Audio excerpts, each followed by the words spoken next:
All right, 9.6 is differentials. So this section is where we're kind of looking at that change in y and that change in x that we do for our derivative, but we want to look at them separately. We want to break them up. And that's the idea of a differential. So if I showed you a little picture, I'm going to add a page real fast on my thing. Here we go. I'm going to draw a little picture to help. I lost my Apple pen. I just almost tried to write with a pencil. Yes, that's where I'm going today. So I'm going to draw you a little picture. I'm going to call this x1. I'm going to call this x2. And I'm going to have some graph of a function. Maybe it's part of an x squared. I don't know. Could be a log or something else as well. Okay, and I'm looking at this here. The distance from one x to the other is your change in x, which I can write with a little triangle. So it is your change in x. How far are you going from one x to the next? But the change in y is going to be the difference between this spot, right, and this spot kind of idea here. So like this area. Change in y. Okay, so change in x and the change in y are a little bit different. We have to know where the function is here and where the function is here for those two dots to kind of know our change in y. So basically we're putting in these x values, right? And then once we get those x values, we can put them into our function to see where it's at to get the change in y. So that's for what it's worth if a visualization helps a little. So let's go up and look at how they write out our definitions here. So again, they're calling dx the change in x. So if you want to add, does it say those words on there? This is the change in x. How much x's are you changing from one to the next? It could be, in a business terms, it could be, I'm going up of selling 20 more items. I'm going up one more item. What would be the y? It could be your sales. It could be your profit, your revenue, could be anything like that. Okay, and then change in y is a little bit different. So there are two ways to get our change in y. We can put the two values into our function and subtract them, and that's what we're going to call this change in y. Okay, dy is a little bit different. So dy, you can see up here, this is dy. So it is going to be the derivative times the change in x. And if you think about it, dy over dx, right, equals the derivative. So basically we are timesing this over to get the dy. And it looks a little strange, but these two numbers don't match. The change in x, the both ways for the x does match, but the change in y, which is what we call this one, change in y, is going to be a little different from our dy. They're similar, they're stating the same idea, but mathematically, they're not always exactly the same. So be careful of that. That's why they're separate. All right, so our focus will be dy and change in y, triangle y, and change in x. Okay, so let's look at problem 1 here. 1 says find the change in x, change in y, and then do the change in y over change in x. So it's kind of saying this one, and this one. These are your two values you start and go from, and this is your function. So the first thing we're going to do is the change in x, because dx and change in x are fairly easy. All we do is subtract the x's. 5 minus 2, 3. What is the change in x? 3. There's 3 from one to the next. That's it. Okay, change in y, not as easy, but still not bad. We have to put the value into the function. So it's saying, and on this, it's just saying basically if you have the first value plus the change in x, so our first value is 2. If you add 2 and 3, you get the 5. So it writes it kind of weird here, but this could be x 3, 4, 5, 5, right? So x2, sorry, I think about it, x2, x1 in there. Oops, I put 2 twice. So that could just represent x2 in that function. Just depends on if they only give you one value and tell you the change of y is going up by 3, then you have to know the next value would be 5. So I'm going to put in the 5, and then I'm going to subtract putting in the 2. So what am I really doing? I'm just finding the y's and subtracting them. So it seems confusing, I know, but like really we're just putting the values in for y. What is the change in y this way? So we have to put those values in. So I'm going to have for the first function, it's going to be 2 times 5 to the third. And the second function is going to be what? 2 times 2 to the third. I have to use my calculator for that. And oh, I have it written on my page. That's cheating, but it's okay. So I get 234. Oh no, I'm on low power mode. I get 234 when I subtract those. Okay. So I just put these into my calculator right here, and I subtracted those, and I got 234. All right, so the change in y over change in x is going to be 234 over 3. Okay, so 234 over 3 is 78. What is the change in y over change in x? Oh, slope. Isn't that all we just did? It's like, what's the top? What's the bottom? Put them together. That's all we did. It really gets a lot of people. Problem 2 is exactly the same. So we're going to skip up to 3. So the other idea with this dy is the idea that you can write a function for that change in y. Okay, so the way that we're going to do it is we're going to do the derivative times dx. So really, we're just practicing some derivatives, which I like. So we would say derivative, oops, we want to say dy, not derivative. So our dy, which is what it asks for, is going to equal the derivative times dx. So the derivative of the function times dx. So we're going to write that out. So the derivative of the function is 3 times 3 is 9, x to the square, minus 12 times 2 is 24x, plus 4x disappears, 16 goes to 0. So this is the derivative. We need to add a parenthesis and times it by dx. Okay, do we know dx in this problem? No. So we can't actually do dx all the way.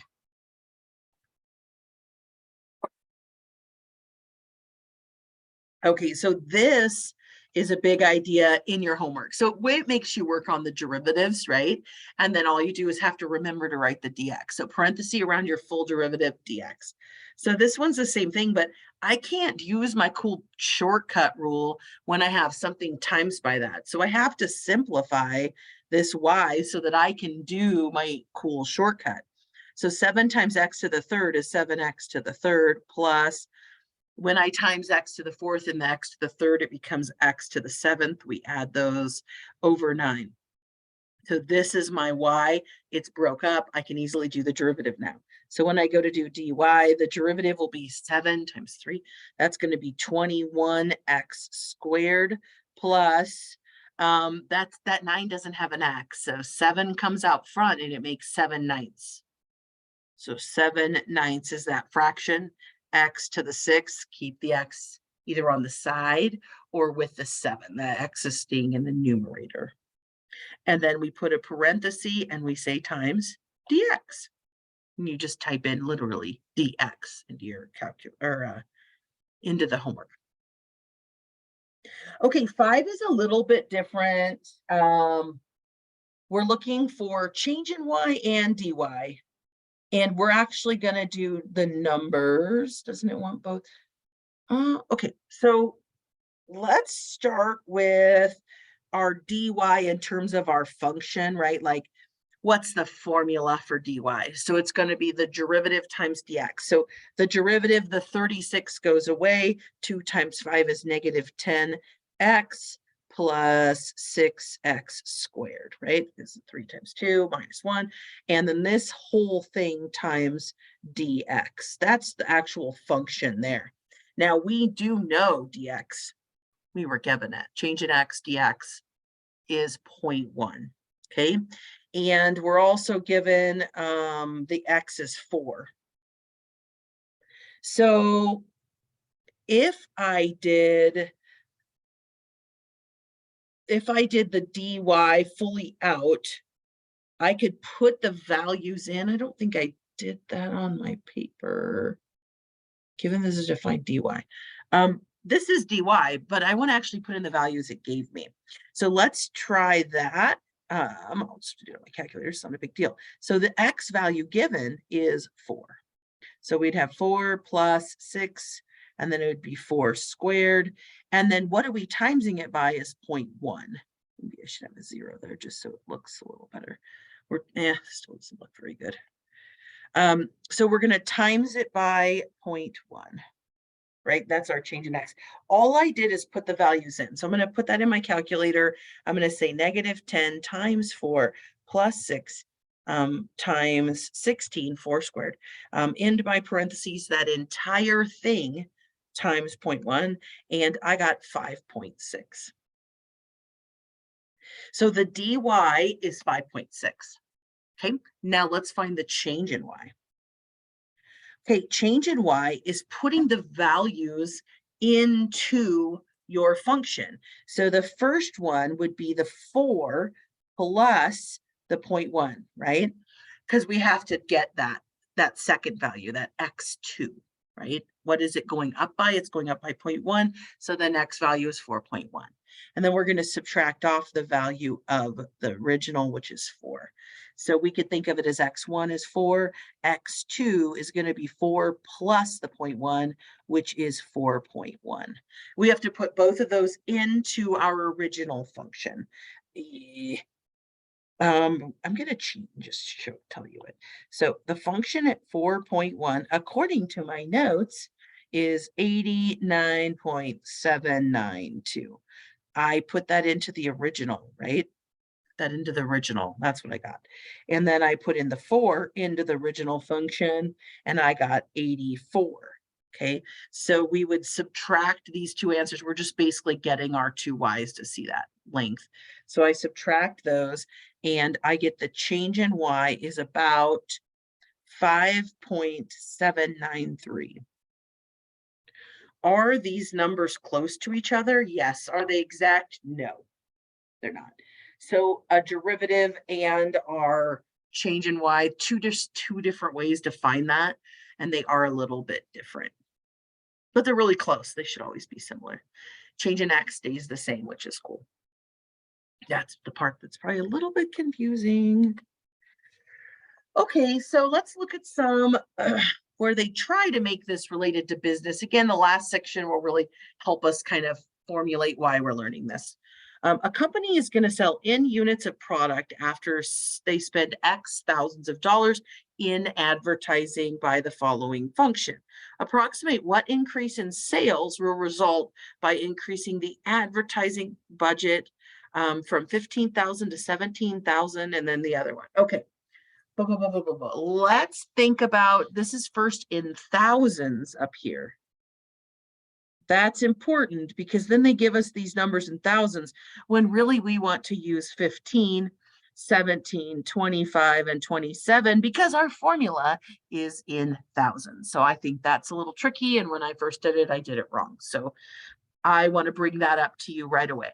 Notice it's in thousands, so I need to use the smaller. So it first wants me to think about,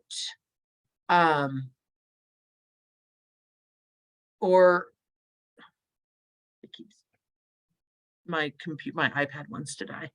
So I guess I want a formula where I can put in these values and get this out. So I'm going to do what I call DN.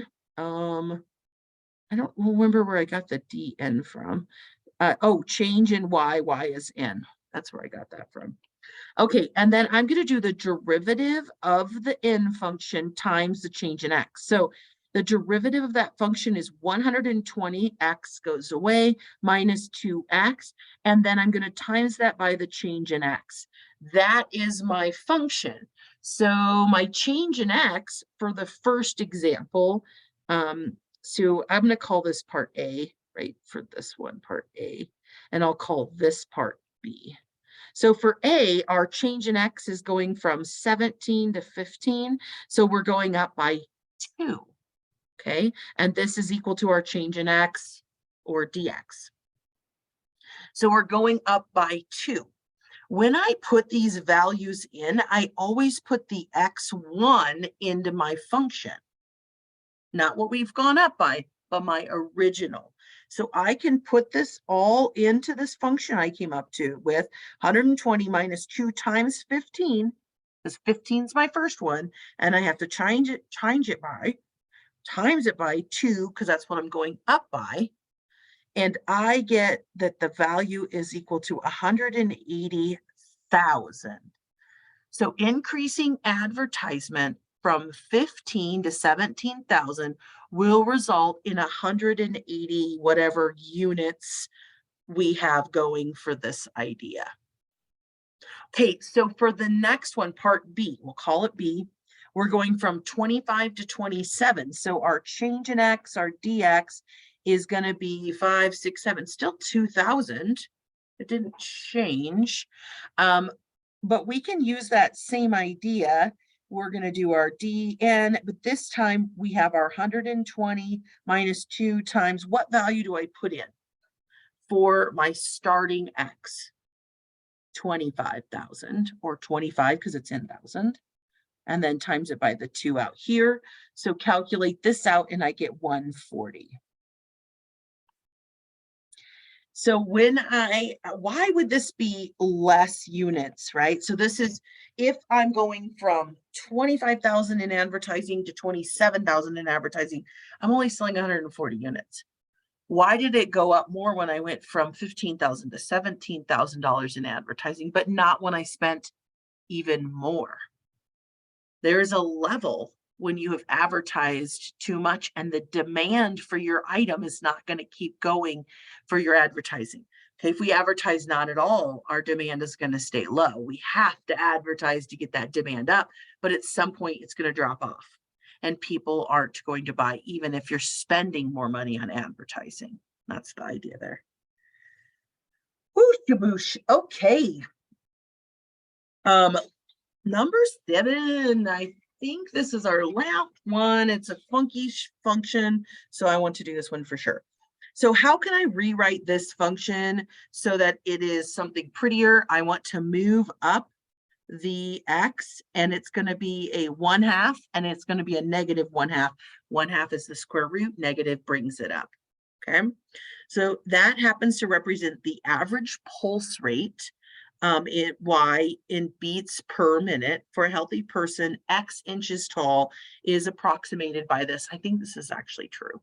So X is our height, and then this represents our pulse rate based off of our height. So approximately how will the pulse rate change for changing in height from 49 inches to 52 inches? And this is just your domain. And that was the same up here. This is just your domain. You can't spend less than 10,000. You can't spend more than 60. Down here, you can't be shorter than 30 inches or taller than 75, or this formula doesn't work. Okay. So what we're going to do is we're going to find our derivative of this for our dy, right? And our derivative is we're going to take that negative 1/2 times 590. Well, I don't know what that is. So 590 times negative 1/2 is going to give me negative 295. So I'm going to have, put the parenthesis, negative 295. And then x, when I take negative 1 and I minus 1 more to make a whole, that's going to add another 2 on the 1 because they're both in the negative, right? So negative 3/2, negative 1/2. However you have to think of that. Negative 1/2 minus 1 more is negative 3/2. You have to add them. Okay, times dx. So we're going from 49 to 52, so we can find that change in x or that dx, right? Because we're going to go 52 minus 49. So 52 minus 49 is going to be 3. And then what value do we put into this function when I want to figure it out? I have to put in the 49. right? 49 to the negative 3/2 times 3. So I'm putting in the 49, and then I have to use the change in x, right, to put that in here. Put that into your calculator, and I get the dy is negative 2.58. What does this mean? If a person grows from 49 inches to 52 inches, their pulse rate would decrease by 2.5 beats, 2.58 beats per minute, or 2.6 beats per minute. Cool. All right, that's all I got for this section. Lots of writing the derivative times dx. Some problems you're putting in the numbers.